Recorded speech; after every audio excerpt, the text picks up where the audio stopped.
കൊലപാതകം നടന്നാലും ദൃശ്യ മോഡൽ എന്നാണ് പറയുന്നത്. ഇപ്പോഴത്തെ സിനാരി അനുസരിച്ച് എല്ലാവരും മാർക്ക് എഫക്ട് എന്നാണ് പറയുന്നത്. ഈ സിനിമ ഈ ഇതിനൊക്കെ ഇൻഫ്ലുവൻസ് ചെയ്യുമെന്ന് വിചാരിക്കുന്നുണ്ട്. അല്ല, കുറച്ചൊക്കെ ഇൻഫ്ലുവൻസ്ഡ് ആവും, ഇല്ലെന്ന് പറയാൻ പറ്റില്ല. പക്ഷേ ഇത്തരത്തിലുള്ള സിനിമകൾ, നമ്മുടെ ഈ അഡൽട്ട്സുള്ള സിനിമകൾ അല്ലെങ്കിൽ ഭയങ്കര വയലന്റ് മൂവീസ് എല്ലാം കുട്ടികൾ കാണാൻ പാടില്ല, ബിലോ ദി ഏജ് ഓഫ് 18 കാണാൻ പാടില്ല എന്ന് സെൻസർ ബോർഡ് വളരെ സ്ട്രിക്റ്റ് ആയിട്ട് പറയുന്നുണ്ട്. എന്നിട്ടും കുട്ടികൾ കാണുന്നുണ്ടെങ്കിൽ അതിൽ നമ്മുടെ പാരൻസിൻ്റെ ഒരു ഉത്തരവാദിത്വം കൂടെ അതിനകത്ത് അവരും കൂടെ ഉണർന്ന് പ്രവർത്തിക്കേണ്ടതായിട്ടുണ്ട്. പിന്നെ ഇവിടെ വയലൻസിൻ്റെ സ്വാധീനത്തിലാണ് ഇതെല്ലാം ചെയ്യുന്നതെന്ന് നമുക്ക് അങ്ങനെ പറയാൻ പറ്റില്ല. അങ്ങനെ ആ വയലൻസ് എന്ന് പറയുന്നത് നമ്മുടെ ഗെയിംസ് ഉണ്ട്, വീഡിയോ ഗെയിംസ്, ഭയങ്കര വയലൻ്റ് ആയിട്ടുള്ള ഗെയിംസ് ഉണ്ട്. അപ്പോൾ സിനിമയ്ക്ക് അതിൻ്റേതായിട്ടുള്ള ഒരു റോളുണ്ട്. പക്ഷെ സിനിമ മാത്രമാണ് എന്ന് പറയാൻ പറ്റില്ല. സാഹിത്യത്തിനും കലയ്ക്കും എല്ലാം തന്നെ നമുക്ക് ചുറ്റും നടക്കുന്ന കാര്യങ്ങൾ, വേറെ ഒരു സ്ഥലത്ത് നടക്കുന്ന കാര്യങ്ങൾ നമ്മളെ ഇൻഫ്ലുവൻസ് ചെയ്തേക്കാം. അമേരിക്കയിലെ ഒരു വിദ്യാർത്ഥി വന്ന് കൂടെയുള്ള 25-30 വിദ്യാർത്ഥികളെ വെടിവെച്ച് കൊല്ലുന്ന വാർത്ത കണ്ടാൽ തീർച്ചയായിട്ടും ഇവിടുത്തെ ഒരു പയ്യനെ സ്വാധീനിക്കില്ലേ? സിനിമ സ്വാധീനിക്കുന്നത് പോലെ തന്നെ ആ സംഭവം അതിൻ്റെ വിഷ്വൽസും ഒക്കെ കാണുന്നുണ്ട്.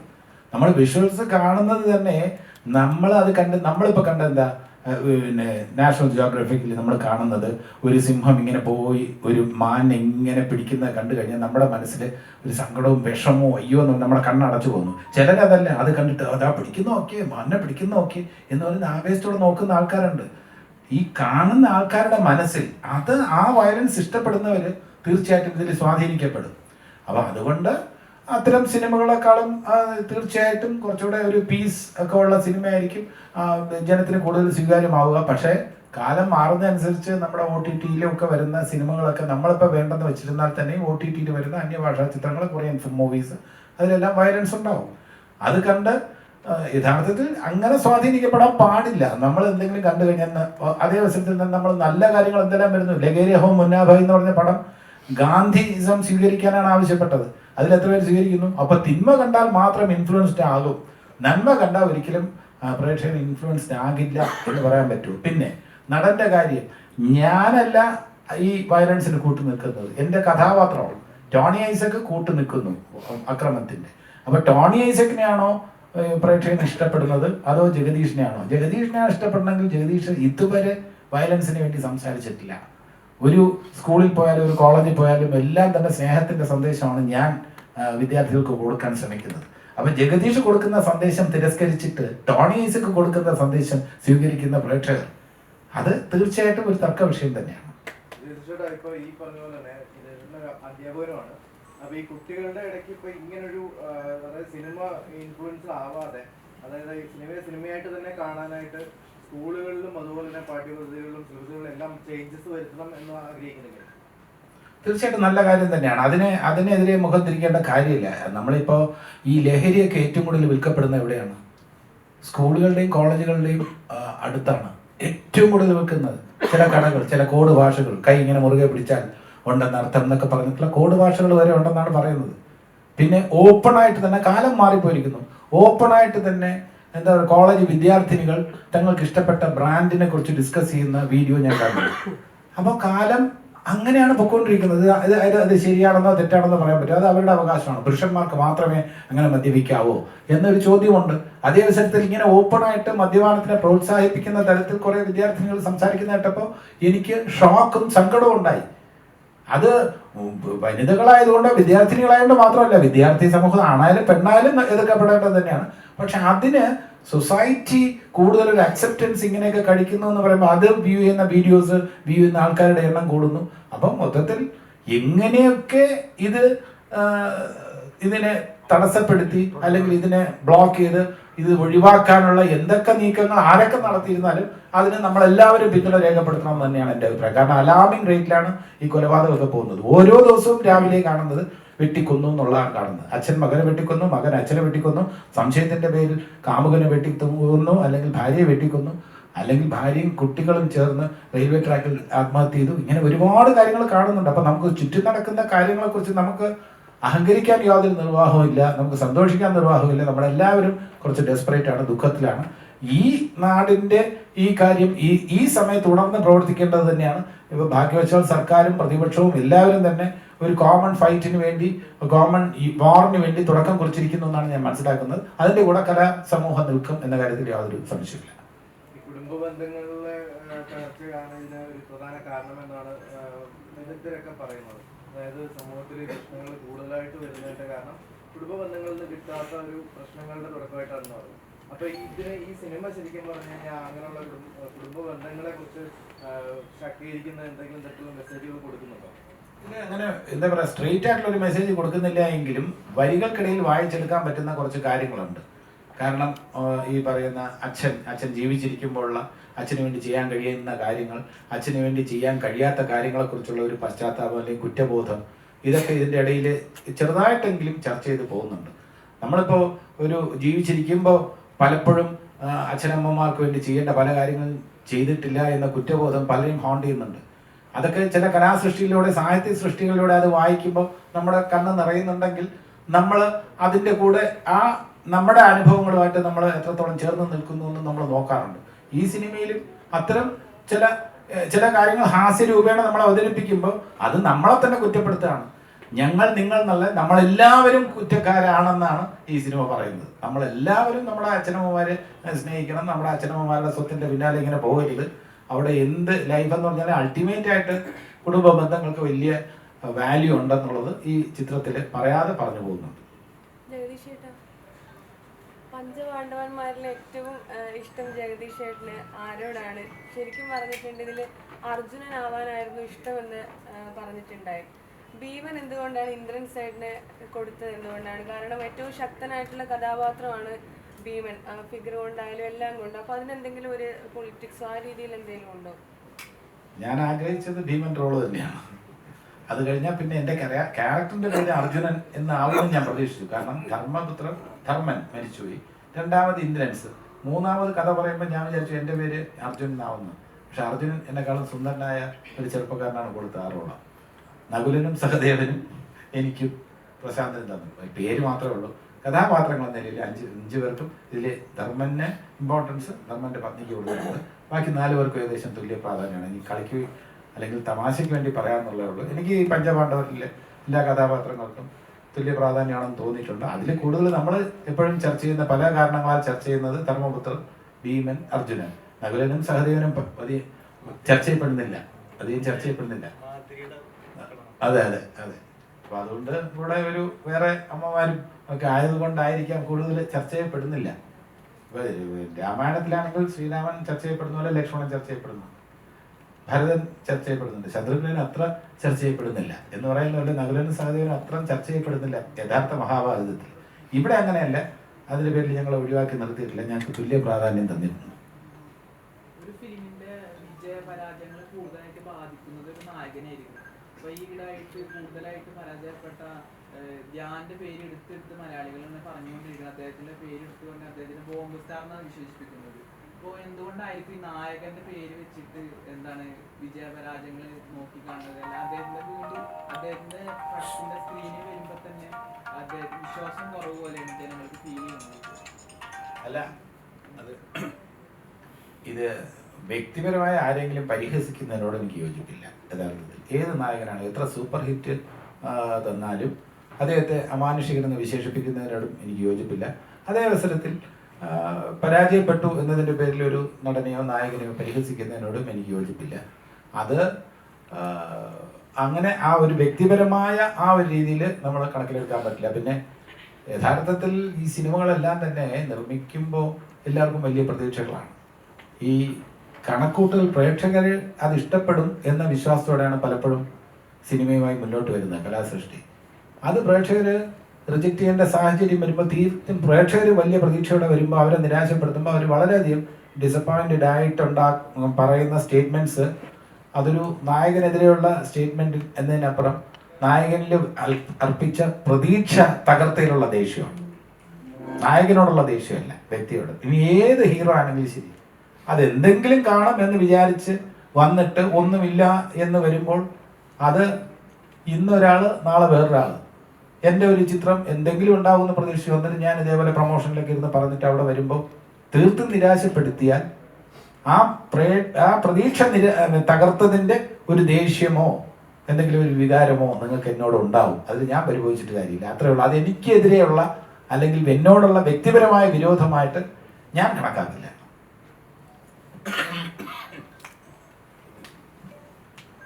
ജഗദീശ്വര, ഒരു നടൻ അല്ലെങ്കിൽ ഒരു പൗരൻ എന്ന നിലയിൽ ഒരു സാമൂഹിക പ്രതിബദ്ധത ആവശ്യമാണെന്നാണ് എല്ലാവരുടെയും അഭിപ്രായം. കഴിഞ്ഞിടെ ഒരു പ്രസ് മീറ്റിൽ ധ്യാൻ ശ്രീനിവാസൻ പറഞ്ഞിട്ടുണ്ടായിരുന്നു, എനിക്ക് ഒരു ഓൺലൈൻ ഗെയിമിംഗ് ആപ്പിനെ പ്രൊമോട്ട് ചെയ്യുന്ന ഒരു പരസ്യം പുള്ളി പ്രൊമോട്ട് ചെയ്തു. അപ്പം അതിനെപ്പറ്റി ചോദിച്ചപ്പം പുള്ളിക്ക് സാമൂഹിക പ്രതിബദ്ധത ഇല്ല എന്നാണ് പറയുന്നത്. അപ്പം അതിനോട് എന്താണ് അഭിപ്രായം? കലാകാരന് സാമൂഹിക പ്രതിബദ്ധത ഉണ്ടാകണം എന്ന കാര്യത്തിൽ സംശയമൊന്നുമില്ല. കാരണം സമൂഹത്തോട് ഒരു ഉത്തരവാദിത്വമുണ്ട്. ഞാനൊക്കെ വളരെ പേടിച്ചാണ് ഇപ്പോൾ ഒരു പരസ്യത്തിന് എൻഡോഴ്സ് ചെയ്യാൻ പറയുമ്പോൾ, ഒരു ഉദാഹരണത്തിന് ഒരു പണമിടപാട് സ്ഥാപനം, അത് നല്ല രീതിയിൽ പ്രവർത്തിക്കുന്ന ഒരു സ്ഥാപനമല്ലെങ്കിൽ നാളെ പ്രേക്ഷകര് അല്ലെങ്കിൽ ജനങ്ങൾ എന്നോട് പറയും, ജഗദീഷ് പറഞ്ഞിട്ടാണ് ഞങ്ങളൊക്കെ കൊണ്ട് പൈസ ഇട്ടത്, ഞങ്ങൾക്ക് പറ്റിക്കപ്പെട്ടിരിക്കുകയാണെന്ന് പറയാം. അതുകൊണ്ട് ഒരു പണമിടപാട് സ്ഥാപനമാകുമ്പോൾ അതിൻ്റെ റെപ്യൂട്ടേഷൻ എന്താണെന്ന് അന്വേഷിച്ചറിയേണ്ട ധാർമ്മികമായിട്ടുള്ള ഉത്തരവാദിത്വം നമുക്കുണ്ട്. ഇന്നിപ്പോൾ കൺസ്യൂമർ പ്രൊട്ടക്ഷൻ അനുസരിച്ച് നമ്മളൊരു ക്രീം തേച്ചാൽ മുഖം വെളുക്കും എന്ന് നമ്മൾ പറയുകയാണെന്നുണ്ടെങ്കിൽ ആ ക്രീമിൻ്റെ ഒരു ഫലം എന്താണെന്നുള്ളത് ഒരു നടൻ ബോധ്യപ്പെട്ടതിന് ശേഷമേ അതിനുവേണ്ടി എൻഡോഴ്സ് ചെയ്യാവൂന്നാണ് ഇപ്പോഴത്തെ റൂള്. അതുകൊണ്ട് നമ്മൾ അല്പം സൂക്ഷിക്കണം. പിന്നെ സമൂഹത്തോട് നമുക്ക് ഉത്തരവാദിത്വമുണ്ട്, ഇല്ലെന്ന് പറയാൻ പറ്റില്ല. നമുക്ക് ഒഴിഞ്ഞ് മാറി നിൽക്കാൻ പറ്റില്ല. സമൂഹത്തോട് ഉത്തരവാദിത്വമുണ്ട്. ഇത് പറയുമ്പോൾ ഇത് ധ്യാൻ ശ്രീനിവാസനെതിരെ ഒളിയമ്പുമായി ജഗദീഷ് എന്ന് കൊടുക്കരുത്. അത് എനിക്ക് വളരെ വിഷമമുള്ള കാര്യമാണ്. കാരണം എൻ്റെ ജീവിതത്തിൽ ഏറ്റവും എന്നെ സഹായിച്ചിട്ടുള്ള എനിക്ക് പാത വെട്ടി തുറന്നു തന്നിട്ടുള്ള ശ്രീനിവാസന്റെ മകൻ എന്ന നിലയിലും എൻ്റെ ഒരു അനിയൻ എന്ന നിലയിലും ധ്യാൻ എനിക്ക് വളരെ ഇഷ്ടമാണ്. എൻ്റെ സഹോദരൻ, എൻ്റെ അനിയൻ. അപ്പോൾ അത് ധ്യാൻ ശ്രീനിവാസനെതിരെയുള്ള ഒളിയുമ്പോ ഒന്നുമല്ല. ഞാൻ പറയുന്നത് ധ്യാൻ ശ്രീനിവാസനോട് വിയോജിപ്പുണ്ടെന്ന് എന്ന് വേണമെങ്കിൽ രേഖപ്പെടുത്തിക്കൊള്ളൂ. കലാകാരന് സമൂഹത്തോട് പ്രതിബദ്ധത വേണം എന്ന് തന്നെയാണ് എൻ്റെ പക്ഷം എന്ന് കൊടുത്തോളൂ. പക്ഷെ അത് അദ്ദേഹത്തിനെതിരെ വ്യക്തിപരമായിട്ടുള്ള ഒരു പരാമർശമായിട്ട് നിങ്ങൾ കൊടുക്കരുത്, പ്ലീസ്.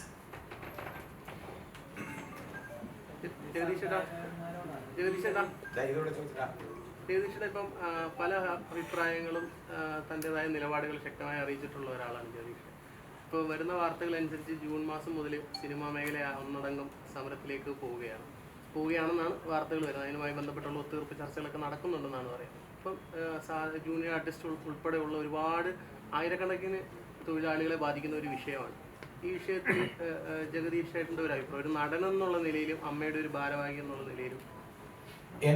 എനിക്ക് കിട്ടിയ അറിവനുസരിച്ച്, അത് എത്രത്തോളം ശരിയാണെന്ന് എനിക്കറിയില്ല, എനിക്ക് കിട്ടിയ അറിവനുസരിച്ച് ഈ സമരം ഉണ്ടാകാനുള്ള സാധ്യത കുറവാണ്. ഒന്ന്, നടീനടന്മാരും പ്രൊഡ്യൂസേഴ്സ് അസോസിയേഷൻ തമ്മിലുള്ള ആ തർക്കം, അതിന് വേണ്ട ചർച്ചകൾ, അനൗപചാരിക ചർച്ചകൾ നടക്കുന്നുണ്ട്. ഇപ്പം അതിൽ തന്നെ വിജയം കണ്ടെത്തും. പിന്നെ സർക്കാരും ഫിലിം ഇൻഡസ്ട്രിയും തമ്മിലുള്ള ഒരു സമരമാണ്. അതിൽ ഇലക്ട്രിസിറ്റി ടാരിഫ് ഉൾപ്പെടെയുള്ള കാര്യങ്ങളിൽ അത് സർക്കാരുമായിട്ട് നമ്മൾ ഒന്നിച്ച് നിൽക്കും. അതിൽ സർക്കാരിന് എത്രത്തോളം ചെയ്യാൻ കഴിയുന്നുള്ളത് അത് സർക്കാർ ആ അവസരത്തിൽ വ്യക്തമാക്കും. അപ്പോൾ അത് സർക്കാർ വ്യക്തമാക്കി കഴിഞ്ഞിരുന്നാൽ ആ സമരം ഒഴിവാകും. അല്ലാതെ സർക്കാരിനെതിരെ ഒരു സമരം ഇൻഡെഫിനിറ്റായിട്ട് കൊണ്ടുപോകാൻ പറ്റുന്ന ഒരു ഇൻഡസ്ട്രി അല്ല. സർക്കാരിനോട് നമ്മുടെ ആവശ്യങ്ങൾ പറയുക, അതിൽ എത്രത്തോളം ചെയ്യാൻ സർക്കാരിന് കഴിയും എന്നുള്ളതിന് അതിന് ഈ നടന്മാരെല്ലാം തന്നെ ഇൻഫ്ലുവൻസ് ചെയ്യാൻ കഴിയും സർക്കാരിന് ഒരു പരിധി വരെ. സർക്കാരുമായി നല്ല ബന്ധമുള്ള അല്ലെങ്കിൽ സർക്കാരിൽ തലപ്പത്തിരിക്കുന്ന, ഭരണത്തിൻ്റെ തലപ്പത്തിരിക്കുന്ന മന്ത്രിമാരും മുഖ്യമന്ത്രിയായിട്ടൊക്കെ അടുപ്പമുള്ള നടീനടന്മാർ നമ്മുടെ കൂട്ടത്തിലുണ്ട്. അവർ വിചാരിച്ച് അവരും കൂടെ വന്ന്, നിർമ്മാതാക്കളുമുണ്ട്, സംവിധായകരുണ്ട്, അവരെല്ലാം കൂടെ പറഞ്ഞ് ഇൻഡസ്ട്രിയുടെ ആവശ്യങ്ങൾ നേടിയെടുക്കാനുള്ള ശ്രമങ്ങൾ നടത്തുക. അതിൽ എത്രത്തോളം നേടിയെടുക്കാൻ കഴിയും എന്നുള്ളത്, കാരണം റവന്യൂ എന്ന് പറയുന്നത് ഈ ബിവറേജസ് കോർപ്പറേഷൻ്റെ റവന്യൂവും ഈ ലോക്കൽ സെൽഫ് ബോഡീസിൻ്റെ ഈ ടാക്സുമാണ് സർക്കാരിൻ്റെ ഏറ്റവും പ്രധാനപ്പെട്ട വരുമാനങ്ങളിൽ ഒന്ന്. അത് കുറയ്ക്കാൻ സർക്കാർ തയ്യാറാകുമോ എന്ന് ചോദിച്ചാൽ പ്രായോഗികമായി ബുദ്ധിമുട്ട് സർക്കാരിൻ്റെ ഭാഗത്തുനിന്ന് ഉണ്ടാകും. സർക്കാർ അത് വിശേഷം പഞ്ചായത്ത് കോർപ്പറേഷൻ തിരഞ്ഞെടുപ്പ്, മുനിസിപ്പാലിറ്റി തിരഞ്ഞെടുപ്പ് നടക്കാൻ പോവുകയാണ്.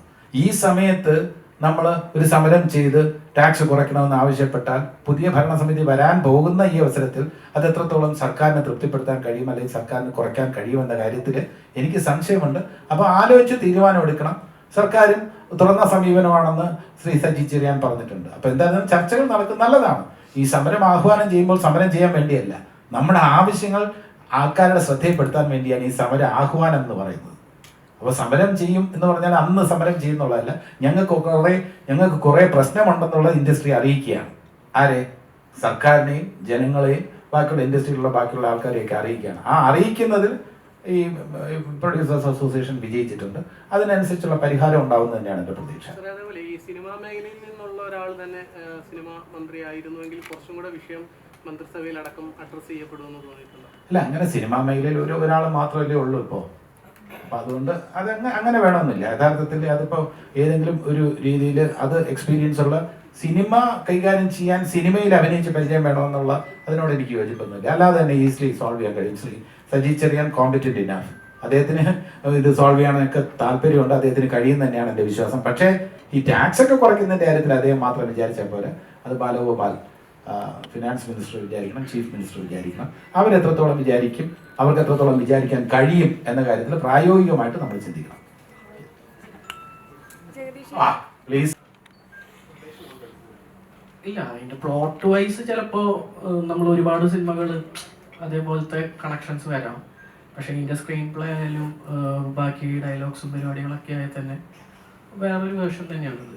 നിങ്ങൾക്ക് നാരായണിയുടെ പടമായാലും ഈ പടം കാണുമ്പോൾ രണ്ടായിട്ട് തന്നെ ഇരിക്കും.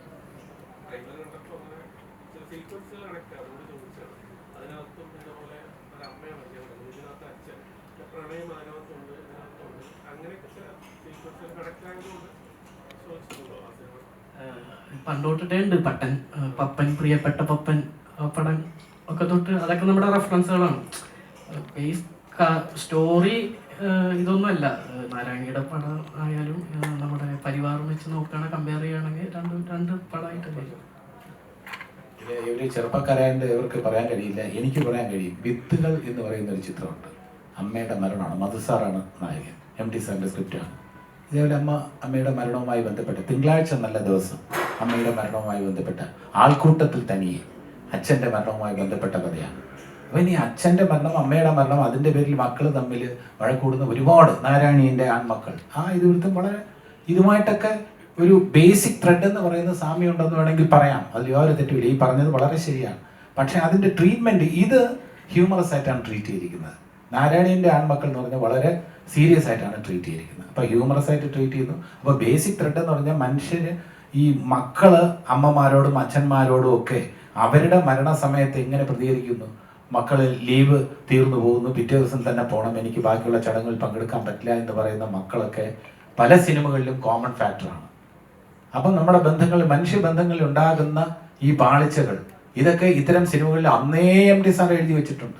വിത്തുകൾ എന്ന് പറയുന്ന മനോഹരമായിട്ടുള്ള ചിത്രമാണ്. മധുസാർ അഭിനയിച്ച ചിത്രമാണ്. ഉണ്ണി എന്ന് പറയുന്ന കഥാപാത്രമാണ്, പത്രപ്രവർത്തകനാണ്.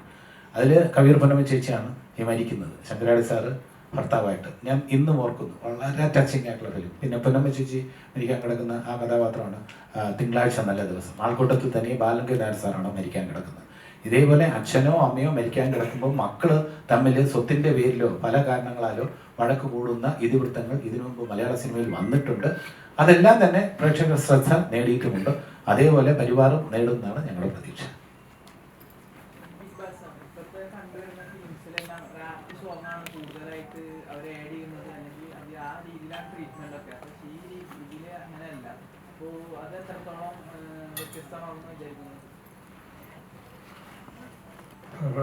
ഹിപ്പ് ഹോപ്പ് സോങ്ങുകൾക്കുള്ള സ്പേസ് ഈ സിനിമയിലില്ല സത്യം പറഞ്ഞാൽ.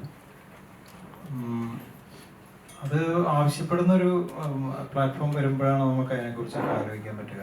ഒരു സിനിമ എടുത്താൽ ഒരു ഹിപ്പ് ഹോപ്പെങ്കിലും വേണമെന്ന് നമുക്ക് വാശി പിടിക്കാൻ പറ്റില്ല. പക്ഷെ ഇപ്പം അങ്ങനെ പല സിനിമകളിലും, പ്രത്യേകിച്ച് ഈ കാലഘട്ടത്തിൻ്റെ സിനിമ പറയുമ്പോൾ അത് ചിലപ്പോൾ ഒരു പവർ ട്രാക്കെങ്കിലും ഹിപ്പ് ഹോപ്പൊക്കെ എഴുതാവുന്ന പരിപാടികൾ ആലോചിക്കാവുന്നതാണ് ഇപ്പോൾ. കാരണം എല്ലാവർക്കും ആക്സെപ്റ്റബിൾ ആയിട്ടുള്ളൊരു ജോണറാണ്.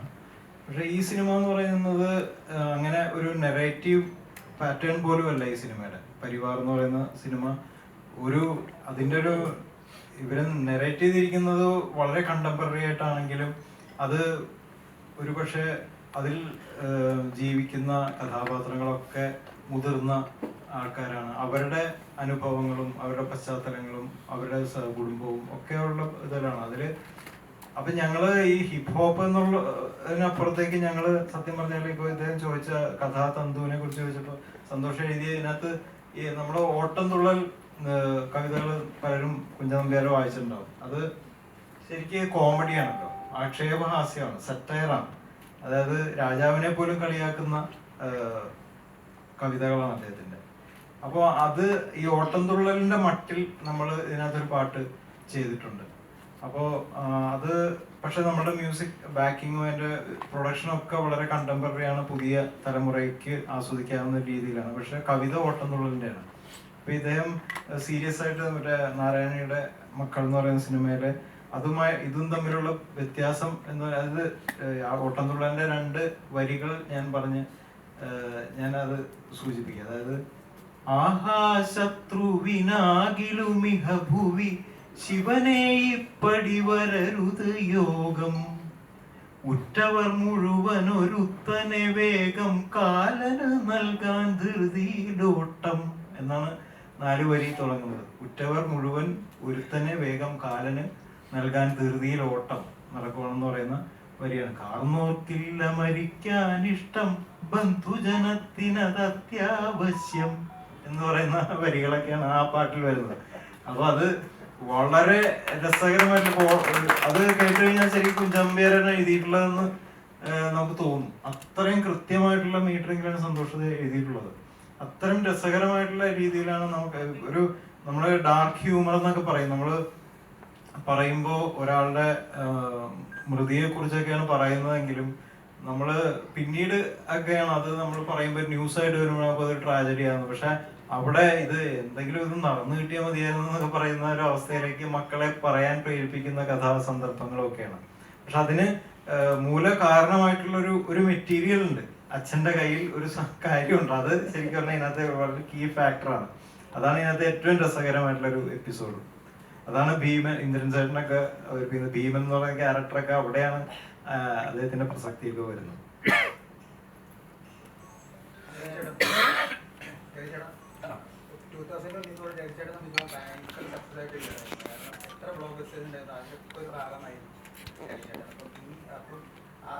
ഓരോ കഥാപാത്രങ്ങളും വ്യത്യസ്തമായ കഥാപാത്രങ്ങളായിരുന്നു. ആ കഥാപാത്രം വെച്ച് നോക്കുമ്പോൾ ഈ പരിവാറിലെ ഈ കഥാപാത്രം എത്രത്തോളം ഒരു ചലഞ്ചിങ് ആയിരുന്നു, അല്ലെങ്കിൽ വ്യത്യസ്തമായിട്ട് എന്താ തോന്നുന്നു?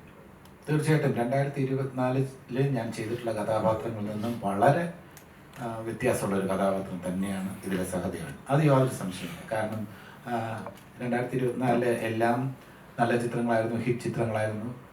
ഞാൻ അഭിനയിച്ചത് കൊണ്ട് ഹിറ്റായതല്ല, ഹിറ്റായ ചിത്രങ്ങളുടെ ഭാഗമാകാൻ എനിക്ക് കഴിഞ്ഞിട്ടുണ്ട് എന്നുള്ളതാണ് സത്യം.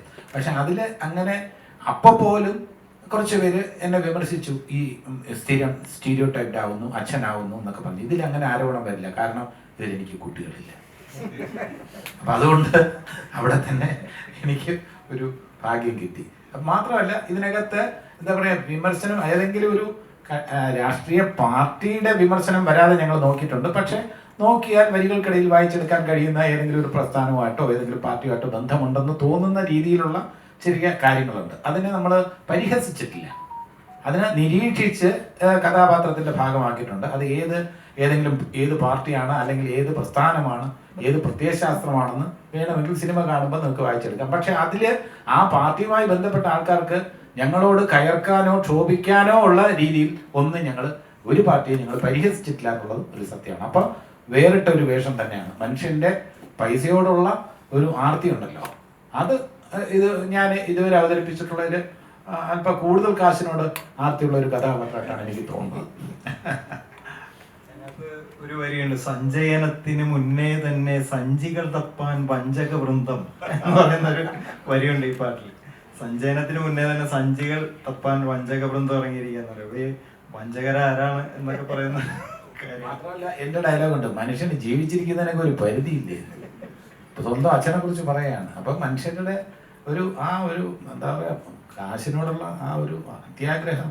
അപ്പൊ അച്ഛൻ മരിക്കാൻ കിടക്കുമ്പോഴും അച്ഛൻ പെട്ടെന്ന് മരിച്ചാൽ അത്രയും പെട്ടെന്ന് നമുക്ക് അച്ഛൻ്റെ സ്വത്ത് കിട്ടുമെന്ന് ചിന്തിക്കുന്ന മക്കൾ ഈ നമ്മുടെ നാട് എങ്ങോട്ടാണ് പോകുന്നതെന്നുള്ള ചെറിയ അതൊരു ഉപദേശ രൂപേണ അല്ലെങ്കിൽ സന്ദേശ രൂപേണ ഒന്നും അല്ലെങ്കിലും ഇത് കണ്ടാൽ നമുക്ക് ചില കാര്യങ്ങൾ നമ്മുടെ മനസ്സിൽ പതിയും, ടച്ച് ചെയ്യും എന്നുള്ള കാര്യത്തിൽ സംശയമില്ല. അതിനെക്കുറിച്ച് എനിക്ക് തോന്നിയ കാര്യങ്ങൾ ഞാൻ പറയാം. പരിവാർ കൗരവരെ കുറിച്ച് പരാമർശിക്കാത്ത ഒരു മഹാഭാരതമാണ്. സാധാരണ കൗരവരും പാണ്ഡവരും തമ്മിലുള്ള യുദ്ധമാണ്. ഇത് പാണ്ഡവർ തമ്മിലുള്ള യുദ്ധമാണ്. അപ്പോൾ ഇതിൽ ദുര്യോധനും കർണനും ഒന്നും വലിയ പ്രസക്തിയില്ല. അപ്പോൾ ഇതിനകത്ത് ഏറ്റവും പ്രാധാന്യം എന്ന് പറഞ്ഞാൽ ഈ പാണ്ഡവരിൽ തന്നെ ഏറ്റവും പ്രാധാന്യം എന്ന് പറയുന്നത് ഭീമനാണ്. ഭീമനാണെങ്കിൽ ഇന്ന് ലേറ്റ് ആയത് കാരണം, ട്രെയിൻ ലേറ്റ് ആയത് കാരണം എത്തിയിട്ടില്ല. അപ്പോൾ ഏത് ഭീമനും ഇങ്ങനെയൊക്കെ സംഭവിക്കുന്നുള്ളതിന് ഏറ്റവും വലിയ തെളിവാണ്. ഭീമനാണെന്ന് പറഞ്ഞിട്ട് കാര്യമില്ല, ട്രെയിൻ ലേറ്റ് ആയാൽ സമയത്ത് എത്താൻ പറ്റില്ല. അപ്പം അദ്ദേഹം ഞാൻ ആഗ്രഹിച്ച റോളാണ് ഇതിലെ ഭീമൻ്റേത്. പക്ഷെ എനിക്ക് തന്നത് സഹദേവൻ്റെ റോളാണ്. നകുലൻ പ്രശാന്ത് അലക്സാണ്ടറാണ് കൈകാര്യം ചെയ്യുന്നത്. അപ്പോൾ ദെൻ അർജുനായിട്ട് ഋഷികേശാണ് അഭിനയിക്കുന്നത്. നമ്മൾ സോങ് കണ്ടു, ചെറുപ്പക്കാരനായിട്ടുള്ള നായകനാണ്. ദെൻ ഋഷിയുടെ നായികയായിട്ട് അഭിനയിക്കുന്നത് ഭാഗ്യയാണ്. എൻ്റെ ഭാര്യയായിട്ട് അഭിനയിക്കുന്നത് ഷൈനി വിജയനാണ്. പ്രശാന്ത് അലക്സാണ്ടറിൻ്റെ ഭാര്യയായിട്ട് അഭിനയിക്കുന്നത് ഉണ്ണിമായയാണ്. ദെൻ മൂത്ത സഹോദരൻ ധർമ്മപുത്രർ, ഇതിൽ ധർമ്മപുത്രൻ്റെ കഥാപാത്രം മരിച്ചുപോയതായിട്ടാണ് അദ്ദേഹത്തിൻ്റെ ഭാര്യയായിട്ടാണ് നമ്മുടെ സഹോദരി വെട്ടിയാരമ്മ ചേച്ചി അഭിനയിക്കുന്നത്. അതിൽ അയൽവീട്ടുകാരായിട്ട് ഹിൽഡയുണ്ട്, സാബു ഉണ്ട്, ഏകദേശം അഭിനേതാക്കൾ. പിന്നെ വൈഷ്ണവ് വെട്ടിയാരമ്മ സഹോദരിയുടെ മകനായിട്ട് അഭിനയിക്കുകയാണ്. പിന്നെ ഏറ്റവും പ്രധാനപ്പെട്ട ഒരു വേഷം പറയാനുള്ളതെന്ന് വെച്ചിരുന്നാൽ ഇതിനകത്ത് ശകുനി എന്നോ ശ്രീകൃഷ്ണൻ എന്നോ ഒക്കെ വിശേഷിപ്പിക്കാവുന്ന ഒരാളുണ്ട്. അതാരെന്ന് നിങ്ങൾക്ക് ഞാൻ പറയാതെ തന്നെ മനസ്സിലായി കാണും. അത് മീനാരാജ് സാറാണ്. അദ്ദേഹം നാടകരംഗത്ത് നിന്നും സിനിമാ രംഗത്തേക്ക് കടന്നു വന്ന ഒരു പ്രതിഭയാണ്. അപ്പോൾ ഞാൻ പറഞ്ഞല്ലോ, ഇത് കൗരവരെ കുറിച്ചുള്ള അച്ഛനും ഉണ്ട്. അതെ ഉണ്ണിയേട്ടൻ എന്ന് ഞങ്ങൾ വിളിക്കും, ഉണ്ണിനായർ. അദ്ദേഹത്തിന് ഒരു വലിയ കൈയടി കൊടുക്കണമെന്ന് അഭ്യർത്ഥിക്കുകയാണ്. കാരണം അദ്ദേഹത്തിന് കൂടുതൽ കൈയടി കൊടുക്കാൻ ഞാൻ അഭ്യർത്ഥിക്കാൻ കാരണം ഇതിനകത്ത് ഒരുപാട് അദ്ദേഹത്തെ കൊണ്ട് ചെയ്യിച്ചിട്ടുണ്ട്. അദ്ദേഹത്തിന് പേഴ്സണലായിട്ട് ബുദ്ധിമുട്ടുണ്ടാകുന്ന രീതിയിൽ ഈ സംവിധായകർ അദ്ദേഹത്തെ കൊണ്ട് കുറേ കാര്യങ്ങൾ ചെയ്യിച്ചിട്ടുണ്ട്. അത് സിനിമ കാണുമ്പോൾ നമുക്ക് മനസ്സിലാവും. ഞാൻ പറഞ്ഞു വന്നത്, കൗരവരെ കുറിച്ച് പരാമർശിക്കാത്ത ഒരു മഹാഭാരത കഥ എല്ലാം ഒരു ഇൻ്റർപ്രിട്ടേഷനാണല്ലോ. ഇപ്പോൾ ചന്തു ചതിയനല്ല എന്ന് MT സാറ് നമ്മളെ ബോധ്യപ്പെടുത്തി. അത് ഒരു ഒറിജിനൽ ഉണ്ണിയാർച്ച വെർഷനിൽ ചന്തു ചതിയനാണ്. പിന്നീട് MT സാർ കൊണ്ടുവന്ന വെർഷനിൽ ചതിയനല്ല. സാഹചര്യങ്ങൾ, ഏതൊക്കെ സാഹചര്യങ്ങളിലാണ് ചന്തു ചതിയനായി അറിയപ്പെട്ടതെന്നുള്ളതാണ് MT സാറിൻ്റെ വെർഷൻ. ഇവിടെ ഫഹദിൻ്റെയും ഉത്സവിൻ്റെയും വെർഷൻ എന്ന് പറയുന്നത് ഇവിടെ നകുലനും സഹദേവനും ഒക്കെ അവർ തമ്മിൽ പോരുണ്ടായിരുന്നോ, അല്ലെങ്കിൽ ഭീമൻ ഏത് സാഹചര്യത്തിലാണ് നകുലൻ്റെയും സഹദേവൻ്റെയും പോരാട്ടത്തിൽ മധ്യസ്ഥത വഹിച്ചത് തുടങ്ങി ഒരുപാട് കാര്യങ്ങൾ, രസകരമായിട്ടുള്ള കാര്യങ്ങളുണ്ട്.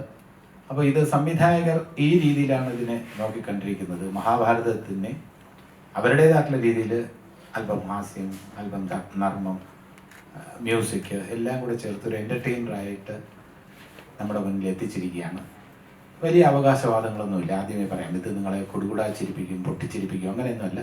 ഇതിനകത്ത് താല്പര്യം, നിങ്ങൾക്ക് താല്പര്യം ജനിപ്പിക്കുന്ന, നിങ്ങൾക്ക് താല്പര്യം ഉണ്ടാകുന്ന തരത്തിലുള്ള സംഭവ ബഹുലമായിട്ടുള്ള ഒരു ഇതിവൃത്തമാണിത്.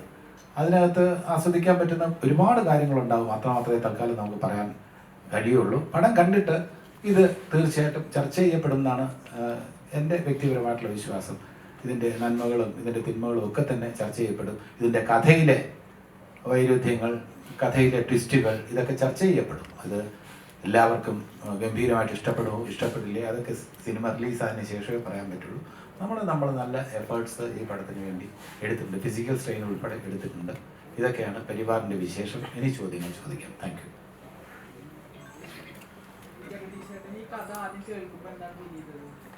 അല്ല, കഥ കേൾക്കുമ്പോൾ ഞാൻ ഗുരുവായൂർ അമ്പലനടയിൽ എന്ന ചിത്രത്തിൻ്റെ ലൊക്കേഷനിൽ വെച്ചാണ് ഫഹദ് ഉത്സവം കഥ പറയാൻ വരുന്നത്. ഡിജിറ്റൽ വില്ലേജ് എന്ന് പറഞ്ഞ പടം ഞാൻ കണ്ടിരുന്നു. അതെനിക്ക് ഇഷ്ടമായി. അതായത് പരിമിതമായ ബഡ്ജറ്റിൽ ഒരു ഗ്രാമത്തിൻ്റെ കഥ പറയുന്ന, ഗ്രാമത്തിൽ സിനിമയോട് താല്പര്യമുള്ള ഒരു സമൂഹത്തിൻ്റെ കഥ പറയുന്ന സിനിമയായിരുന്നു ഡിജിറ്റൽ വില്ലേജ്. അതിനകത്ത് ഹ്യൂമറിൻ്റെ കുറേ എലിമെൻറ്റ്സ് ഉണ്ടായിരുന്നു. അപ്പോൾ ഇവരിങ്ങനെ കഥ പറഞ്ഞപ്പോൾ നെറേറ്റ് ചെയ്ത രീതി എനിക്ക് വളരെ ഇഷ്ടപ്പെട്ടു. അപ്പോൾ എനിക്ക് എൻ്റേതായിട്ടുള്ള കുറച്ച് അഭിപ്രായങ്ങൾ ഈ കഥയെക്കുറിച്ച് ഉണ്ടായിരുന്നു. അപ്പോൾ ഞാൻ പറഞ്ഞു, എനിക്ക് എൻ്റേതായിട്ടുള്ള അഭിപ്രായങ്ങളുണ്ട്, പക്ഷേ ആ അഭിപ്രായങ്ങൾ ഞാൻ പറയുന്നില്ല. നിങ്ങളുടെ കഥയിൽ ഞാൻ വെള്ളം ചേർക്കുന്നില്ല.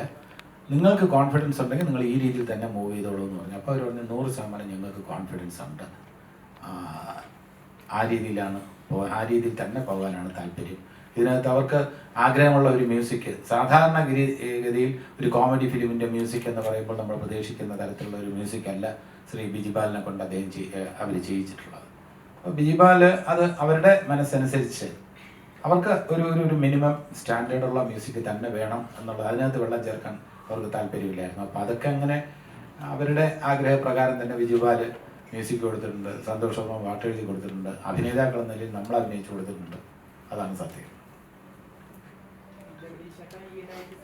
കഥാപാത്രങ്ങളൊക്കെ ഭയങ്കരമായിട്ട് സോഷ്യൽ മീഡിയയിലായാലും എല്ലായിടത്തും ഭയങ്കരമായിട്ട് സെലിബ്രേറ്റ് ചെയ്യുന്നത്, അതേപോലത്തെ സെലിബ്രേറ്റ് ചെയ്യുന്ന ക്യാരക്ടറാണ് ഇതിൽ.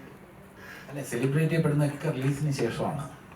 അതിനുമുമ്പ് എന്ത് അവകാശവാദം ഉന്നയിച്ചിട്ടും കാര്യമില്ല. നമ്മളെപ്പോഴും, ഞാൻ എല്ലാ സിനിമയിലും ഞാൻ പറയുന്നത് നമ്മൾ എഫേർട്സ് എടുത്തിട്ടുണ്ടെന്നാണ്. അതല്ലാതെ ഞങ്ങൾ തകർക്കും ഗംഭീരമാക്കുന്നല്ല. നമ്മൾ എഫേർട്സ് എടുത്തിട്ടുണ്ട്. അത് ഈ സിനിമയിലും ആപ്ലിക്കബിളാണ്. സിൻസിയർ ആയിട്ടുള്ള എഫേർട്സ്, കറക്റ്റായിട്ടുള്ള രാവിലെ 7 മണിക്ക് എത്താൻ പറഞ്ഞിട്ടുള്ള ദിവസങ്ങളിൽ 6:30 ഞാൻ ലൊക്കേഷനിൽ എത്തിയിട്ടുണ്ട്. ഒരു ദിവസം പോലും ലേറ്റ് ആവാതെ നമ്മൾ സിൻസിയറായിട്ട് ഡയലോഗൊക്കെ ബൈഹാർട്ട് ചെയ്ത് പ്രോംപ്റ്റിംഗ് ഇല്ലാതെ ഒക്കെ തന്നെ ക്യാരക്ടർ ഇൻവോൾവ് ആയിട്ട് തന്നെയാണ് ചെയ്തിട്ടുള്ളത്. ആവശ്യമുണ്ടെങ്കിൽ റീടേക്കിന് വഴങ്ങി കൊടുത്തിട്ടുണ്ട്. ഒരു സീൻ റീഷൂട്ട് ചെയ്തിട്ടുണ്ട്. അവർക്ക് തൃപ്തി വരാത്തതുകൊണ്ട് പിറ്റേ ദിവസം രാവിലെ റീഷൂട്ട് ചെയ്തു. അപ്പം അങ്ങനെ ഈ സിനിമയ്ക്ക് ഓരോ സിനിമയും നന്നാക്കണം എന്നുള്ളതാണ് നമ്മുടെ ആഗ്രഹം. പിന്നെ നമ്മുടെ ചൂസ് ചെയ്യുന്നതിൻ്റെ മിടുക്കാണെന്ന് ഞാൻ ഒരിക്കലും അവകാശപ്പെടില്ല. എല്ലാം ഒത്തുവരികയാണ്. അൾട്ടിമേറ്റ് ആയിട്ട് ഞാനിങ്ങനെ ഒരു പ്രൊമോഷൻ ഇരുന്ന് പറയുമ്പോൾ ഒരു ടീമിനെ കുറിച്ചാണ് ഞാൻ പറയുന്നത്, എന്നെക്കുറിച്ചല്ല. ഇതിൻ്റെ പിന്നിലുള്ള ഒരു ടീം, ആ ടീം വളരെയധികം സിൻസിയറായിട്ട് നിങ്ങളൊരു സിനിമ കാണുമ്പോൾ വിലയിരുത്തേണ്ടത് അതിൽ എത്രത്തോളം ആത്മാർത്ഥത ഞങ്ങൾ പുലർത്തിയിട്ടുണ്ടെന്ന് നിങ്ങൾ വിലയിരുത്തുക. അല്ല, ആത്മാർത്ഥത പുലർത്തിയിട്ടില്ല എന്ന് നിങ്ങൾക്ക് തോന്നുകയാണെങ്കിൽ നിസ്സംശയം നിങ്ങൾ ഞങ്ങളെ കൊല്ലാം, ഞങ്ങളെ നിർദ്ദയം കൊല്ലാം, ട്രോൾ ചെയ്യാം, എന്തുവേണം ചെയ്യാം. നേരെ മറിച്ച് ബാക്കി പ്രകടനത്തിൻ്റെയോ അല്ലെങ്കിൽ കഥാഗതിയിലെയോ ഒക്കെ തന്നെ പരീക്ഷണത്തിന് വേണ്ടി മുതിരുമ്പോൾ അതിനെ അടച്ചാക്ഷേപിക്കുന്നതിന് പകരം ഇങ്ങനെ ഒരു ട്വിസ്റ്റ് കൊണ്ടുവരാനാണ് സംവിധായകർ ശ്രമിച്ചത്. പക്ഷെ അത് ഞങ്ങൾക്ക് അത്ര അപ്പീലിംഗ് ആയില്ല എന്ന് പറയുന്നത് നമുക്ക് മനസ്സിലാക്കാം. അല്ലെങ്കിൽ ഒരാളുടെ എക്സ് ഓർ വൈ, എൻ്റെ അഭിനയം തന്നെ ഞങ്ങൾ പ്രതീക്ഷിച്ച അത്ര നന്നായില്ല എന്ന് പറയാൻ നിങ്ങൾക്ക് തീർച്ചയായിട്ടും അവകാശമുണ്ട്. പക്ഷേ നമ്മൾ എടുത്തിട്ടുള്ള, നമ്മൾ ഇപ്പോൾ പറയില്ലേ പരീക്ഷ, ഒരു അധ്യാപകനാണ് ഞാൻ. ഉഴപ്പുന്ന വിദ്യാർത്ഥികളോട് എനിക്ക് താല്പര്യമില്ല. എന്ന് വെച്ചാൽ ഹാർഡ് വർക്ക് ചെയ്യുന്ന കുട്ടികൾ പരീക്ഷയ്ക്ക് അല്പം മാർക്ക് കുറഞ്ഞാൽ ഞാൻ ആശ്വസിപ്പിക്കും. കുഴപ്പമില്ല, നന്നായിട്ട് അടുത്തുള്ള നമുക്ക് ശരിയാക്കാം. അതൊരു അധ്യാപകൻ്റെ മനസ്സവിടെ ഉണർന്ന് പ്രവർത്തിക്കും. നേരെ മറിച്ച് ഉഴപ്പി നടക്കുന്നു, ക്ലാസ്സിൽ അറ്റൻഡ് ചെയ്യുന്നില്ല, ക്ലാസ്സിൽ ശ്രദ്ധിക്കുന്നില്ല, അങ്ങനെയുള്ള വിദ്യാർത്ഥി 2-3 പ്രാവശ്യം നമ്മൾ മാർക്ക് തീരെ കുറയുമ്പോൾ നമ്മൾ എന്ത് പറയും? എനിക്ക് ആദ്യം അറിയാമായിരുന്നു നീ മാർക്ക് വാങ്ങിക്കാൻ പോകുന്നില്ല. നമുക്കതിനൊരു സിമ്പിൾ തോന്നില്ല, ഒരു കൺസിഡറേഷൻ തോന്നില്ല. അതാണ് എൻ്റെ സത്യമായിട്ടുള്ള അവസ്ഥ. അപ്പം നമ്മുടെ ഒരു മിടുക്കായിട്ട് ഞാൻ ഒരിക്കലും അവകാശപ്പെട്ടിട്ടില്ല. ഇതൊന്നും സ്വന്തം മിടുക്കല്ല. ഏത് സിനിമയും ഞാൻ പറയുന്നു ടീം വർക്കാണ്. ആ ടീമിന് അതിൻ്റെ ക്രെഡിറ്റ് കൊടുക്കുക പ്ലീസ്.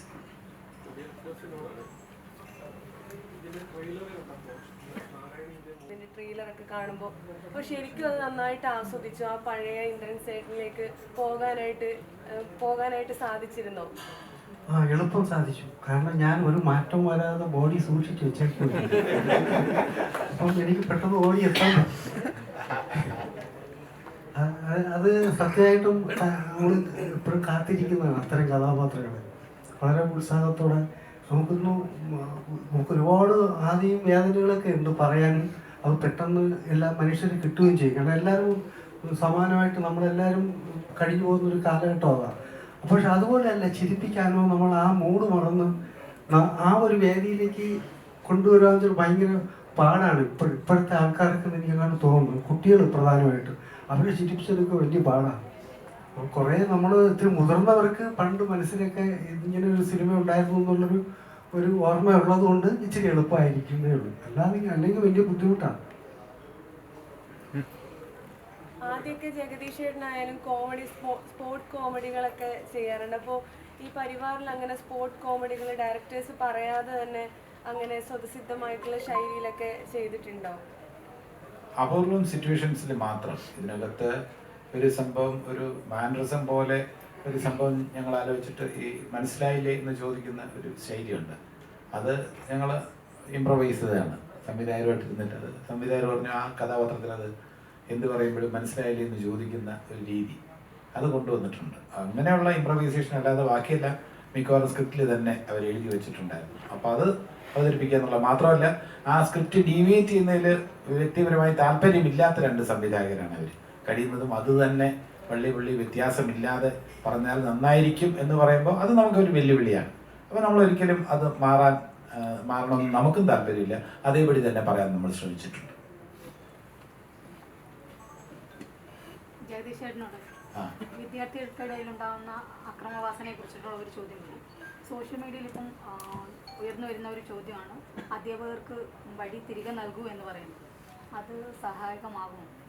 അല്ലെ, ഈ അധ്യാപകർക്ക് വടി കൊടുത്താൽ വീണ്ടും ഇഷ്യൂസ് ഉണ്ടാവും. കാരണം വെച്ചാൽ വടിയെടുത്ത് അടിക്കേണ്ട കാര്യമില്ല എന്ന് പറയുന്ന രക്ഷകർത്താക്കളുണ്ട്, ഒരു മൈനോറിറ്റി ആണെങ്കിൽ പോലും. ഞാൻ ഒരു രക്ഷകർത്താവെന്ന നിലയിൽ എൻ്റെ വിദ്യാർത്ഥിയെ, എൻ്റെ മകളെ അടിക്കുന്നതിനോട് എനിക്ക് വിയോജിപ്പില്ല. ഒരു ചൂരിലെടുത്ത് 2 അടി കൊടുക്കുന്നതിനോട് ഞാൻ ഒന്നുകൂടെ പറയാതെ, ഒരു രക്ഷകർത്താവെന്ന നിലയിൽ എൻ്റെ മകളെ ഒരു അധ്യാപകൻ അടിക്കുകയാണെന്നുണ്ടെങ്കിൽ അതിനോട് എനിക്ക് വിയോജിപ്പില്ല. പക്ഷേ അത് മാത്രമാണ് വടി എന്ന് പറയാൻ പാടില്ല. ഇപ്പം ചൂരലുമായിട്ട് വരുന്ന അധ്യാപകൻ ആ വടിയുടെ സ്ഥാനം നഷ്ടപ്പെട്ടിരിക്കുകയാണ്, അതിൻ്റെ ആവശ്യമില്ല എന്ന് വാദിക്കുന്നവരുണ്ട്. എന്നാൽ പഴയതുപോലെ ആ വടി വേണമെന്ന് വാദിക്കുന്നവരുമുണ്ട്. ഇതൊക്കെ ഒരു അന്തരീക്ഷം അനുസരിച്ച്, ആ സ്കൂളിൻ്റെ അറ്റ്മോസ്ഫിയർ അനുസരിച്ച്, ആ സ്കൂൾ പിന്തുടർന്ന് വരുന്ന വഴികൾ അനുസരിച്ച് ചെയ്യാമെന്നുള്ളത് കവിഞ്ഞ് വടി 100% ഉപേക്ഷിക്കണം, അല്ലെങ്കിൽ വടി തിരിച്ചു കൊണ്ടുവരണം എന്നൊക്കെ പറയുമ്പോൾ ഈ വടി കാരണം അല്പം ഒന്ന് സ്ട്രോങ് ആയിട്ട് അടിച്ചു കഴിഞ്ഞാൽ, മുറിവുണ്ടായി കഴിഞ്ഞാൽ അതും പ്രശ്നമാണ്.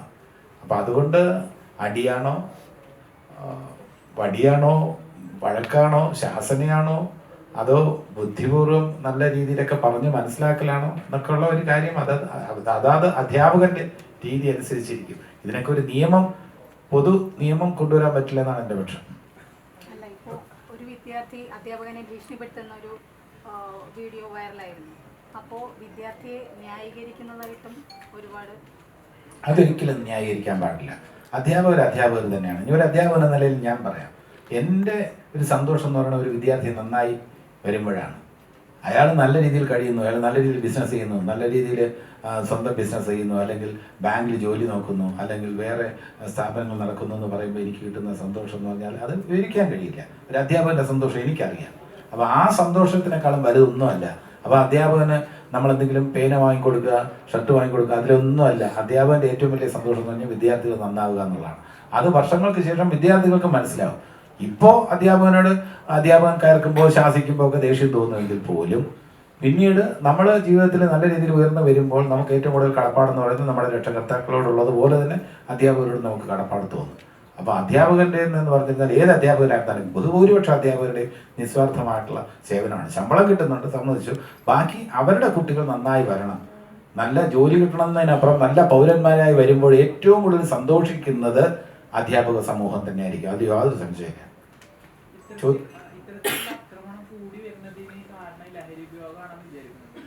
അല്ല, ലഹരി വലിയ സ്വാധീനം ചെലുത്തുന്നുണ്ട്, യാതൊരു സംശയമില്ല. ലഹരി എന്ന് പറയുമ്പോൾ ഈ മനുഷ്യന്റെ മനസാക്ഷി മരവിക്കുന്ന തരത്തിലുള്ള ചിന്തകൾ കൂടുതൽ വരുന്നത് ലഹരിയുടെ ഇൻഫ്ലുവൻസിലാണ്. അതിൽ യാതൊരു സംശയമില്ല. അത് ലഹരി വല്ലാത്ത രീതിയിൽ മനുഷ്യനെ സ്വാധീനിക്കുന്നുണ്ട്. അത് യുവതലമുറയെ സ്വാധീനിക്കുന്നുണ്ട്, യുവതലമുറയെ വഴിതെറ്റിക്കുന്നുണ്ട്. അതിൽ യാതൊരു സംശയമില്ല. ഇനി നമ്മൾ സ്വാഗതം ചെയ്യേണ്ടത് ഇവിടെ നകുലൻ എത്തിയിട്ടുണ്ട്. നകുലൻ എന്ന് പറയുന്നത് മഹാഭാരതത്തിലുള്ള നകുലൻ്റെ ആ സ്ഥാനത്തിനേക്കാളും ഉയർന്ന സ്ഥാനമാണ് പരിവാർ എന്ന ചിത്രത്തിൽ നകുലൻ നൽകിയിരിക്കുന്നത്.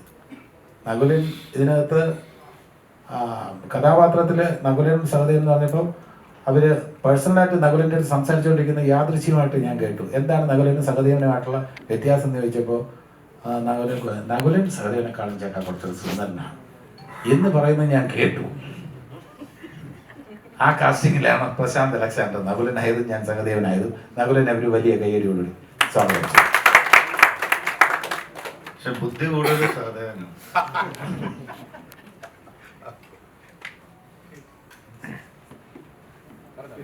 പ്രശാന്തിനോട് ചോദിക്കും. ആദ്യം സ്ക്രിപ്റ്റ് കേട്ടപ്പോൾ എന്താണ് തോന്നിയത്?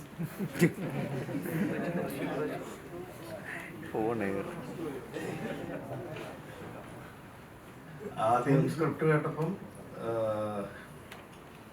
ഏറെക്കാലമായി സിനിമയിൽ പറഞ്ഞിട്ടില്ലാത്ത ഒരു പ്രതലത്തിൽ നിന്നുകൊണ്ട് പറയുന്ന രസകരമായ ഒരു കഥയായിട്ടാണ് തോന്നുന്നത്. കൂടുതൽ എന്തെങ്കിലും തോന്നണമായിരുന്നു. സാധാരണ കവിഞ്ഞ് ഒരു അഭിനയം കാണിക്കാനുള്ള ഒരു കഥയുണ്ടെന്ന് തോന്നി. ഇല്ല, അങ്ങനത്തെ ഒരു സിനിമയല്ല ഇത്. മൊത്തത്തിൽ ഒരാളെ കോൺസെൻട്രേറ്റ് ചെയ്ത് ഒരാളുടെ അഭിനയപാഠം മൊത്തം പുറത്തെടുത്ത് അങ്ങനെ വരുന്നത് ഒരു സിനിമയല്ല. ഒരു കൂട്ടക്കളിയാണ്. അതിൽ ഇന്ദ്രൻ സേട്ടനും ജഗദീഷ് ചേട്ടനും ഞാനും പിന്നെ ഇവിടെ നിൽക്കുന്ന എല്ലാവർക്കും അവരവരുടേതായിട്ടുള്ള ഭാഗങ്ങൾ ഇതിനകത്ത് ചെയ്യാനുണ്ട്. ഓരോ ഡിപ്പാർട്ട്മെൻറ്റിനും ഇതിനകത്ത് കോൺട്രിബ്യൂട്ട് ചെയ്യാനുണ്ട്. ക്യാരക്ടേഴ്സ് വളരെ സിൻസിയറായിട്ട് അവരുടെ ജോലി ചെയ്താൽ അത് നന്നാവും. മ്യൂസിക് അതിനെ കോംപ്ലിമെൻ്റ് ചെയ്യും, ആർട്ട് ഡയറക്ഷൻ അതിനെ കോംപ്ലിമെൻ്റ് ചെയ്യും. അങ്ങനെ എല്ലാം കോംപ്ലിമെൻ്റ് ചെയ്ത് വരുമ്പോൾ കാണുന്ന ഒരു രസവും ഭംഗിയുമാണ് ഈ സിനിമയെ ആസ്വാദ്യകരമാക്കുന്നത്. അപ്പോൾ എല്ലാത്തിനും ഉപരി ഡയറക്ടേഴ്സിൻ്റെ വിഷനാണ് പരിവാർ എന്ന് പറഞ്ഞ സിനിമയുടെ രസം.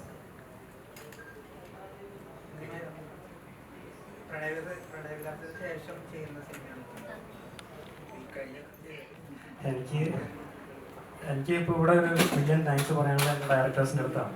ഉത്സവത്തിൻ്റെ അടുത്ത് പറഞ്ഞിട്ട് അവരാണ് എന്നെ സിനിമയിലേക്ക് കൊണ്ടുവന്നവരാണ് ഡിജിറ്റൽ വില്ലേജിലൂടെ. പിന്നെ പരിവാർ തുടങ്ങുമ്പോഴും നല്ലൊരു കഥാപാത്രം എന്നെ വിശ്വസിച്ച് ഏൽപ്പിച്ചു. പിന്നെ ആദ്യമായിട്ടാണ് ഞാൻ ഇത്രയും സീനിയേഴ്സ് ആയിട്ടുള്ള ആൾക്കാരോട് വർക്ക് ചെയ്യുന്നത്. അതിൻ്റെ ഒരു എക്സൈറ്റ്മെൻറ്റ്, സന്തോഷം എനിക്ക് ഉണ്ടായിരുന്നു. അപ്പോൾ എന്തായാലും പിന്നെ ഞാനും വെയിറ്റിംഗ് ആണ്, കൂടുതലൊന്നും പറയാനില്ല. ഇപ്പോൾ നല്ല എക്സ്പീരിയൻസ് ആയിരുന്നു ഷൂട്ടിംഗ് ഡേയ്സ് ഒക്കെ. എൻ്റെ സിനിമയിലെ തന്നെ ആദ്യത്തെ ഷോട്ട് എൻ്റെ ഇന്ദ്രൻ സാറിൻ്റെ ആയിരുന്നു. അതും ഞാൻ ചെറിഷ് ചെയ്യുന്നൊരു മൊമെൻ്റാണ്. പിന്നെ സുന്ദരിയായിട്ടുള്ളൊരു നായികയാണ് എൻ്റെ, അതും വേറൊരു സന്തോഷം. അപ്പോൾ എന്തുകൊണ്ടും ആരെയും നിരാശപ്പെടുത്തില്ല സിനിമ, അത് ഉറപ്പാണ്. മാർച്ച് 7 റിലീസാണ്. ഈഗർലി വെയിറ്റിംഗ് ആണ്. ഞങ്ങൾക്കെല്ലാം സുന്ദരിമാരായ നായികമാരെ കിട്ടിയത്. അതെ, എല്ലാവർക്കും സുന്ദരിയായിട്ട് അല്ല എനിക്ക്.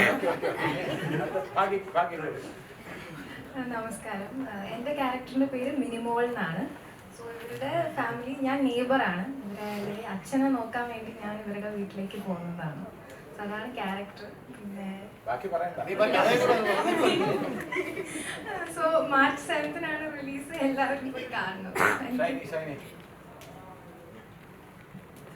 എല്ലാവർക്കും നമസ്കാരം. എൻ്റെ പേര് ഷൈനി വിജയ്. എനിക്ക് ആദ്യമായിട്ട് നന്ദി പറയാനുള്ളത് എൻ്റെ പ്രിയപ്പെട്ട ഡയറക്ടേഴ്സ് ഉത്സവ രാജീവ്, ഭഗത് നന്ദു. അവർ ഇത്രയും വലിയൊരു കഥാപാത്രം എന്നെ ഏൽപ്പിച്ചതിന് എത്ര നന്ദി പറഞ്ഞാലും മതിയാവില്ല. പിന്നെ എനിക്ക് കഥാപാത്രം എത്രത്തോളം ചെയ്യാൻ പറ്റി എന്നുള്ളത് എനിക്കറിയില്ല. പക്ഷെ അത്രയും ഒരു സമാധാനത്തോടെ എനിക്ക് ചെയ്യാൻ ഒരു ധൈര്യം തന്നത് ഞാൻ ഖസാക്കിൻ്റെ ഇതിഹാസം എന്നുള്ളൊരു നാടകം ചെയ്യുന്ന ഒരാളാണ്. അപ്പോൾ ആ നാടകത്തിൽ നിന്ന് ദീപൻ ശിവരാമൻ ആ ഡയറക്ടറോടാണ് എനിക്ക് വേറൊരു തരത്തിൽ നന്ദി പറയാനുള്ളത്. പിന്നെ എൻ്റെ വീട് ചെറുവത്തൂർ, കാസർഗോഡ് ജില്ലയിലാണ്. പാരമ്പര്യമായിട്ട് നമ്മൾക്ക് അങ്ങനെ അഭിനയിക്കാൻ വലിയ പാരമ്പര്യം എന്ന് പറയാൻ കുറേ ആൾക്കാരൊന്നുമില്ല. പിന്നെ എൻ്റെ അച്ഛൻ എന്ന് പറഞ്ഞാൽ ഒരു നാടക നടനായിരുന്നു. അവിടുന്നായിരിക്കും എനിക്ക് ചിലപ്പോൾ ഈ ഒരു ചെറിയൊരു കഴിവ് കിട്ടിയതെന്ന് തോന്നുന്നു. പിന്നെ എൻ്റെ ഏറ്റവും വലിയൊരു സന്തോഷം എന്ന് പറഞ്ഞാൽ ജഗദീഷ് സാറിൻ്റെ ഭാര്യയായിട്ട് അഭിനയിക്കാൻ പറ്റി. ഇത്രയും ത്രൂ ഔട്ടുള്ളൊരു വലിയ ക്യാരക്ടർ. പിന്നെ ഇന്ദ്രൻ ചേട്ടനെ കുറിച്ച് പറയുകയാണെങ്കിൽ ആദ്യമായിട്ട് ഞാൻ അഭിനയിക്കുന്നത് ഷാജിയൻ കരുൺ സാറിൻ്റെ ഓട് എന്ന ചിത്രത്തിലാണ്. അപ്പോൾ ഇന്ദ്രൻ ചേട്ടാ ഒരു തോണിയിൽ നമ്മൾ വന്നത് ഓർക്കുന്നുണ്ടോന്ന് അറിയില്ല. അന്ന് തോണിക്കാരൻ ഇന്ദ്രൻ ചേട്ടനായിരുന്നു. അപ്പോൾ അന്നേരം മുതൽ എനിക്ക് ഇന്ദ്രൻ ചേട്ടനെ ഇഷ്ടമായിരുന്നു. പിന്നെ അതുകൊണ്ട് ഇന്ദ്രൻ ചേട്ടൻ്റെ കൂടെയുള്ള കോമ്പിനേഷൻ വരുമ്പോൾ എനിക്ക് പേടിയുണ്ടായിട്ടില്ല. പിന്നെ ജഗദീഷ് സാറിൻ്റെ കൂടെ വരുമ്പോൾ കോമ്പിനേഷൻ അടുത്തടുത്ത് സാറിൻ്റെ കണ്ടു കാണുമ്പോൾ എനിക്ക് ആദ്യമൊക്കെ പേടിയുണ്ടായിരുന്നു. പിന്നെ അതുപോലെ പ്രശാന്ത് ഭായി, നാടകാചാര്യൻ നമ്മുടെ മീൻരാജ് സർ, വിജുപാൽ സർ, ഇവരുടെയൊക്കെ കൂടെ ഇങ്ങനെ ഇരുന്ന് സംസാരിക്കാൻ പറ്റുക എന്ന് വെച്ചാൽ ഉണ്ണിമായ പിന്നെ എൻ്റെ നാട്ടുകാരാണ്. ഞാനെന്ന് പറഞ്ഞുകൊണ്ടിരിക്കുന്നുണ്ട്. നമ്മളെല്ലാവരും കാസർഗോഡ് ജില്ലക്കാരാണ്. പിന്നെ ഇതിന്റെ ക്യാരക്ടറിനെ കുറിച്ച് പറയുകയാണെങ്കിൽ എല്ലാ ഭർത്താക്കന്മാരും ആഗ്രഹിക്കുന്ന ഒരു ഭാര്യയാണ് ഞാൻ. ഗീത, സഹദേവന്റെ ഗീത. ഒരു അധിക വിദ്യാഭ്യാസമൊന്നുമില്ല, പൊട്ടത്തരത്തിന് കൈയും കാലും വെക്കുക എന്ന് പറയുന്നുണ്ട്. അതുപോലെ കുറെ പൊട്ടത്തരം ഉണ്ടാവും, എന്നാൽ അതിൽ കുറച്ച് കാര്യങ്ങളും ഉണ്ടാവും. ബാക്കിയെല്ലാം നിങ്ങൾ തിയേറ്ററിൽ മാർച്ച് ചെയ്യുന്നു പോയിട്ട് നേരിട്ട് പറയുക. എല്ലാവരും തിയേറ്ററിൽ തന്നെ പോയിട്ട്. ഭീമനുമായിട്ടുള്ള എക്സ്പീരിയൻസ് ഇപ്പോൾ ഇന്ദ്രൻസായിട്ട് ഇപ്പോൾ ലാസ്റ്റ് രേഖാചിത്രത്തിലാണ് വന്നത്. ഞങ്ങൾ ഒരുമിച്ച് കോമ്പിനേഷൻ ഒന്നും ഇല്ലായിരുന്നു. ഈ സിനിമയിൽ അഭിനയിക്കുമ്പോൾ വളരെ രസകരമായിട്ടുള്ള നിമിഷങ്ങൾ ഒരുപാട് ഞങ്ങളുടെയൊക്കെ മനസ്സിൽ എന്നും ഓർത്ത് അല്ലേ കഴിയാനുള്ള കുറേ നല്ല രസകരമായിട്ടുള്ള ഓർമ്മകളുണ്ട്. ഭീമനെ കുറിച്ച് ഭീമന്റെ സാധ്യതകളെക്കുറിച്ചും ഭീമൻ ഒളിപ്പിച്ചു വെച്ചിരിക്കുന്ന രഹസ്യങ്ങളെക്കുറിച്ചും അത് പറയണ്ട. ബാക്കിയുള്ള കാര്യങ്ങൾ ഇന്ദ്രൻസ് സംസാരിക്കും.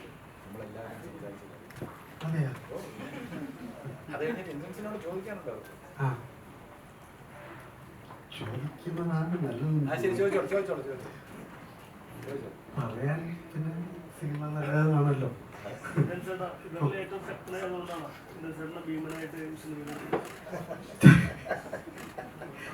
എന്തോ ഒരു ഉൾക്കരുത്ത് എന്തിനും കണ്ടു കാണും. ഒരു മസിൽ എവിടെയോ. പിന്നെ അവരുടെ മനസ്സിലെത്തൊക്കെ ഉണ്ട്. വലിയ ചിന്തകളൊക്കെ ഉള്ള ചെറുപ്പക്കാരാണ് രണ്ടുപേരും ഡയറക്ടർമാർ.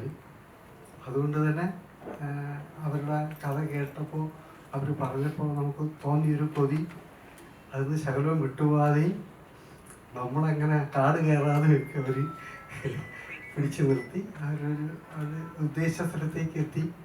അവർ വളരെ തൃപ്തിയാണ്. നമ്മളും പ്രതീക്ഷയിലാണ്. അഭിനയിച്ചപ്പോൾ കേട്ടപ്പോൾ ഉണ്ടായിരുന്ന സുഖമൊക്കെ അഭിനയിച്ചപ്പോഴും കിട്ടി. തമ്മിൽ അത്രയും ഒരു കൂട്ടായിട്ട് പടം തീരുന്നതിന് സഹകരിക്കാൻ പറ്റി. അങ്ങനെ ഒരു നല്ല അനുഭവം ആ സിനിമ തീർന്നപ്പോഴുണ്ടായി.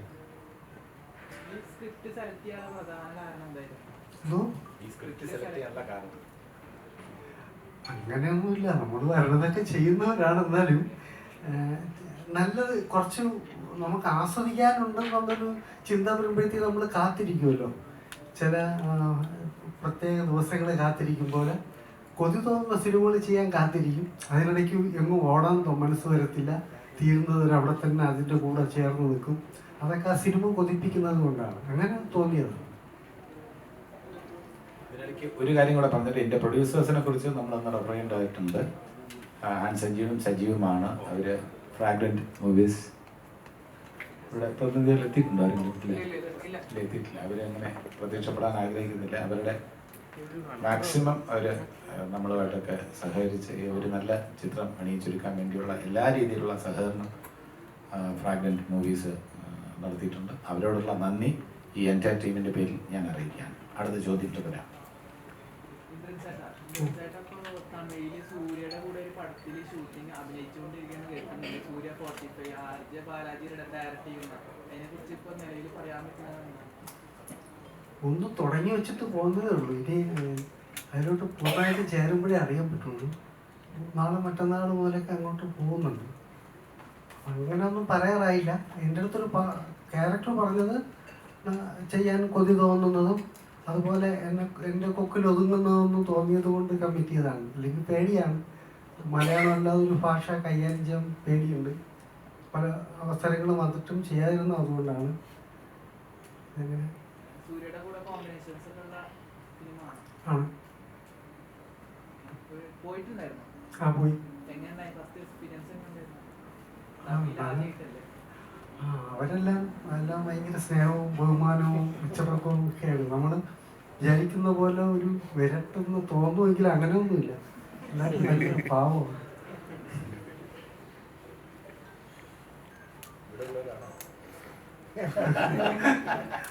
നമുക്കാണെന്ന് തോന്നുന്നു ഇച്ചിരി കൊതിക്കറിവൊക്കെ ഉള്ളത്.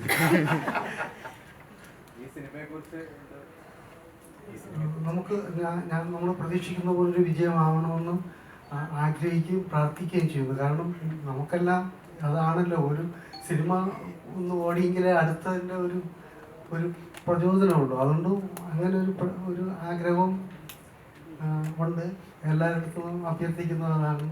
നല്ല സിനിമകളൊക്കെ ഇപ്പം നന്നായി പോകുന്നുണ്ട്. അപ്പോൾ ആ ഒരു വിശ്വാസമുണ്ട് മനസ്സിൽ. നല്ലതാണേലും അതെല്ലാവരും സ്വീകരിക്കുന്നൊരു വിശ്വാസം. അപ്പോൾ എല്ലാവരിലും എത്തിക്കാൻ വേണ്ടിയിട്ട് നിങ്ങളൊക്കെ കൂടെ ഉള്ളപ്പോൾ ഒരു വലിയ സന്തോഷം.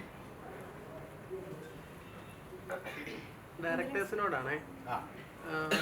ഇപ്പം ആയാലും ഇന്ദ്രൻ സേട്ടായാലും നമ്മുടെയൊക്കെ ചെറുപ്പകാലത്ത് നമ്മളെയൊക്കെ ഒരുപാട്